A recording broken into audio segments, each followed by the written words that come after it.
Hey you guys, Yue here. So in today's video I will be talking about a little bit of a sensitive topic of native plants. I have no idea how they became so hotly debated in the gardening community. But before you stop this video or you switch the channel, I am not going to guilt anyone into growing native plants or not growing native plants. In fact, the reason why I wanted to make this video is to kind of bring us together on this topic and just to talk about the beauty of native plants. It's actually one of the reasons I fell in the rabbit hole of native plant growing is because I find them incredibly elegant and with this understated beauty. And I have been growing native plants for probably 17 years, ever since I discovered the Prairie Moon catalog. Those plants just kind of fit my gardening aesthetic so well of a more relaxed and a wildish garden. And then only later, when I went to graduate school for landscape design, I learned about the importance of native plants in our gardens for the ecology and the biodiversity. The way I want to structure this video is first to talk about why native plants are so awesome to incorporate in our gardens. And then I want to show you some of the beautiful native plant species that I have been growing in my own garden and I have been incorporating in other people's gardens. So the first thing I'm going to talk about is a little scary, and it is a biodiversity crisis. I'm not going to sugarcoat it. We're actually in a level 6 extinction right now for many different species on Earth. But the good news is that we can do something about it. So let's take birds, for example.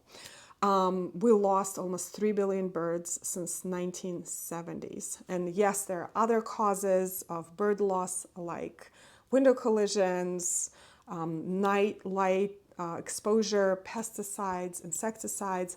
But the bird habitat loss, which is shrubs and trees, and native plant loss are one of the biggest culprits. And we all love birds, right? I mean, if you have been watching this channel for at least a couple of years, you know how obsessed I am with birds and putting the bird houses in my garden and supporting the bird population.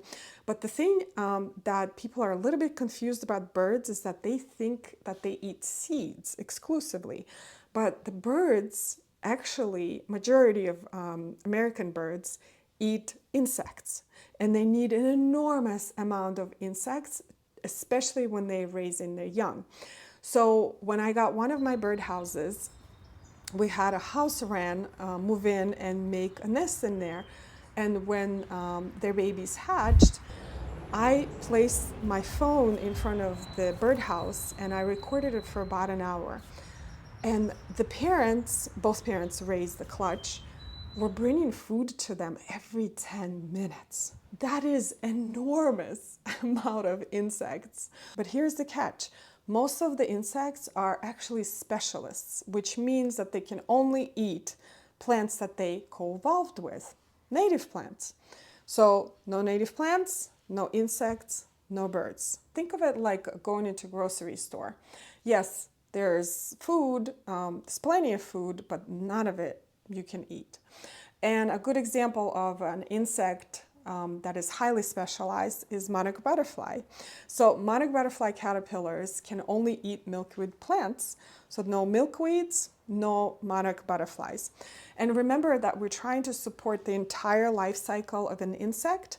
Yes, monarch butterflies will feed on the nectar of a lot of exotic plants, but their caterpillars can only eat milkweed. Let's talk about aesthetics. This is where I come in as a landscape designer. Majority of American suburban landscapes are incredibly boring to me. So what you normally will see is a large patch of lawn in the front yard with a couple of beds with Asian species and a lot of mulch. And most of the time you will see more mulch than plants. So landscapes like that have almost no value to wildlife. Now, when you start incorporating native trees, native shrubs, and perennials, not only that brings a lot of value to wildlife, it actually is incredibly beautiful, and you love it too. Another side effect that happened in my garden after I started incorporating native plants is that I rarely have any infestations of bugs of any type. Even in my vegetable garden, I don't even remember when I had to spray or use any sort of insecticide last time. When I started incorporating native plants, something happened with the balance of the good bugs and the bad bugs, that they just balanced each other out. Let's talk about how to incorporate some native plants into your gardens. And I am a huge proponent of a gentle approach. Some people like to go scorched earth. That's not me. I like small steps. So if you have some boxwoods, leave them. Unless you have some terrible invasive species in your garden that you should absolutely remove, you can incorporate a couple of native plants into your existing plantings. And I will give you 3 different combos for 3 different areas. So, for example, if you have full sun area, you can plant a New England aster with switchgrass and swamp milkweed. All of those plants are incredibly beneficial to wildlife, and they're also very, very pretty. The next combo is for shade, and especially dry shade. We know how hard those places are, like under some oaks. You can plant whitewood aster, which is one of my favorites. You can plant goat's beard, which is like an astilbe on steroids, an incredibly looking plant. And Christmas fern, which is evergreen in my area. Here are 3 shrubs that you can incorporate for some structure and fall color in your garden. Oak leaf hydrangeas, of course, have an amazing flowers in the summer. Clethra, the scent is like nothing else, and it has the most beautiful fall color as well. And blueberries, oh my goodness, I have blueberries in my garden, and they have such an amazing fall color. And I still have some frozen blueberries in my fridge right now from the summer harvest. So let's talk about some other native plant species that you can incorporate in your gardens. And I will start with trees and shrubs. So redbud, one of my most favorite native tree, absolutely beautiful, beautiful structure. It gets to about 15 to 20 feet tall. It is not a very long-lived tree. I've had mine for almost 20 years now, and it is at the end of its life cycle. I could tell that it is failing, but it is totally worth growing. They have the most beautiful flowers in early May, gorgeous heart-shaped leaves that have this yellow, vibrant fall color. Here's a beautiful native shrub, which is a black chokeberry. And I have no idea why more people don't plant aronias. That's the scientific name for chokeberries. They are so gorgeous. They have gorgeous structure, beautiful gray bark. And I actually planted mine in a pot a couple of years ago. And mine is a cultivar, it's called Viking. And it has been blooming and producing berries like crazy. Of course, I don't have the opportunity to get the berries because the birds get them right away. And this is what we're trying to do, support the birds. But the berries are edible. They are incredibly healthy to eat. They are a little bit astringent. So not the most delicious thing, but very, very healthy. Allspice, or Calycanthus floridus. Beautiful shrub. Mine is about 10 to 12 feet tall, and it will make a great plant for a hedgerow. So if you want very informal privacy, that is a beautiful plant to incorporate. Those gorgeous maroon red flowers that are scented.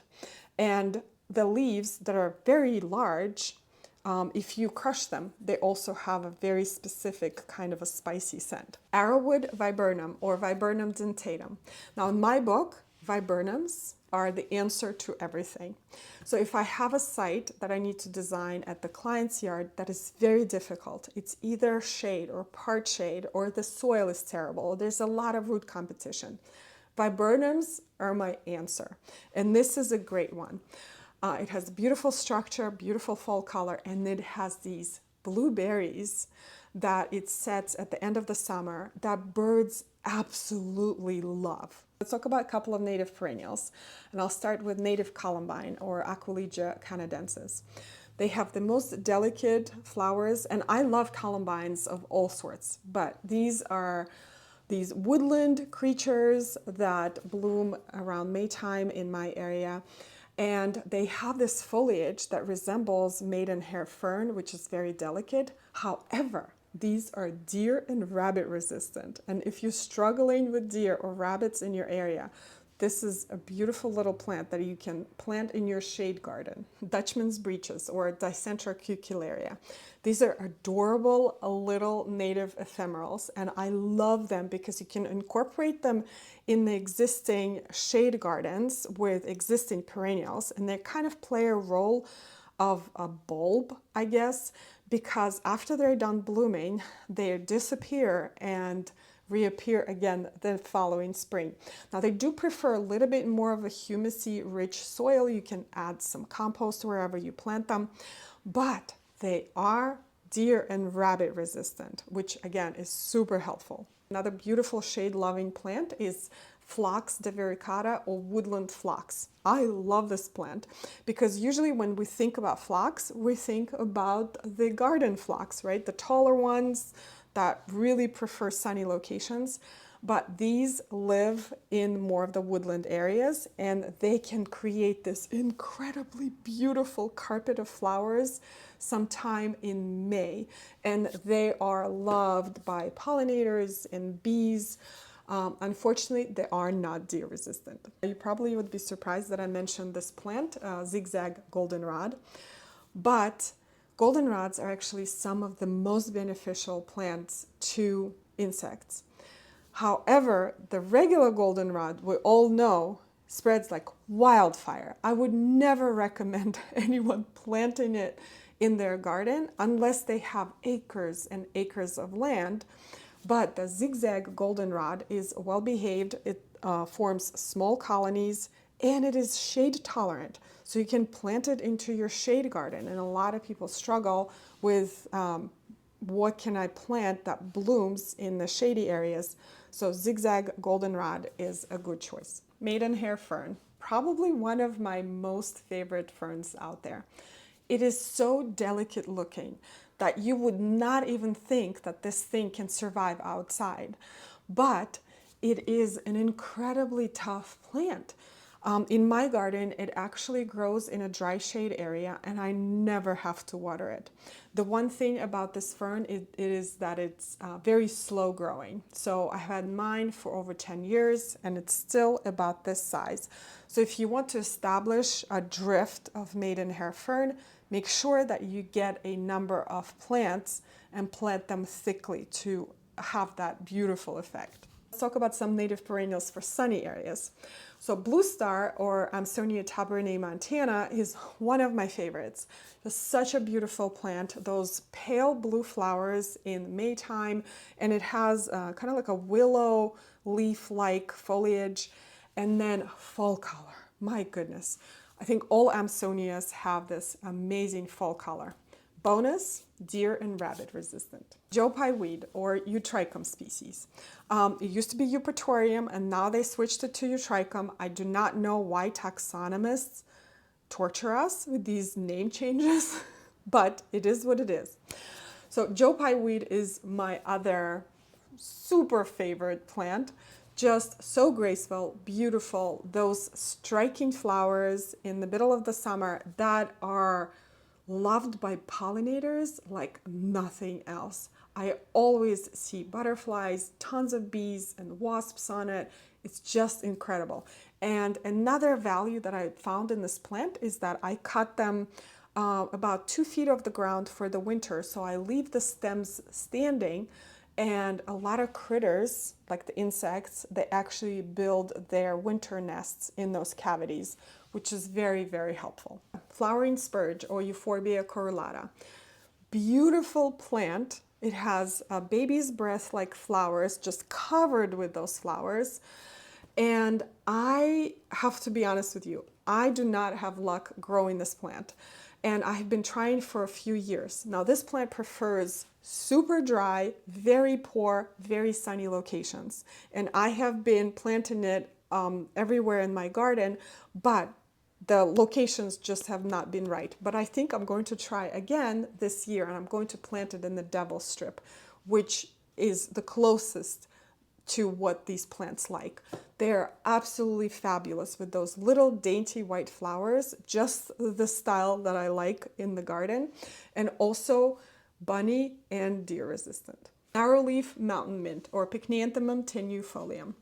When I say mint, people usually get really nervous, but this particular Pycnianthemum, yes, they are mint family. This is not aggressive at all. I've had mine in my garden for, I would say, over 10 years, and it's still just this size clump. It has not spread anywhere. It has these beautiful narrow leaves, and then it blooms with dainty white flowers in the middle of the summer. Again, pollinators go crazy over this plant, just constantly covered with bees and butterflies. And it is deer and rabbit resistant because it is in mint family. The two plants that I wanted to talk about are milkweeds. And I have two species that I grow in my own garden and I incorporate in my designs as well. Now, milkweeds can be funky because some of them can get really aggressive. So avoid the common milkweed if you don't have a big property. But the swamp milkweed and the world milkweed are not going anywhere, at least in my garden. So the world milkweed, that is very uncommon. I'm not sure why people don't grow it more, but it has the look of Amsonia hubrichtia, honestly, when it's not blooming. And then when it blooms in the middle of the summer, it has these beautiful white flowers, which is kind of unusual for milkweed. And another milkweed that I love growing is swamp milkweed. It is a beautiful, it's a tall plant to about 4 feet tall. And it has these mauve pink flowers that are fragrant. And I think people underestimate how beautifully fragrant milkweed is. And I actually planted it at one of my projects a couple of years ago. And every time I come back to that space to check on my plants, I look at the milkweed and see if there's any monarch butterfly caterpillar activity. And there was last year. I was so excited. There were tiny monarch butterfly caterpillars on it, and they were munching away, which is perfectly fine. And it just felt so good knowing that I am helping the population of disappearing monarch butterflies. Anyway, I could talk about native plants and plants in general forever, and there are over 2,200 species of native plants in New Jersey. And if these plants are not native to you, or if you want to check whether they are, you can go to bonap.org and check on the range of these plants and see if they are native to you. But I hope this video has been helpful to understand why native plants are important to grow in our gardens. But most importantly, to see how beautiful they are. And that's how I started growing them, is because they're absolutely gorgeous and they deserve spots in our gardens. But thank you so much, you guys, for watching today's video. Let me know in the comments below if you're currently growing native plants or if you're planning on growing native plants and what kind. And I hope you learned something new in this video, and I will see you in the next one. Bye.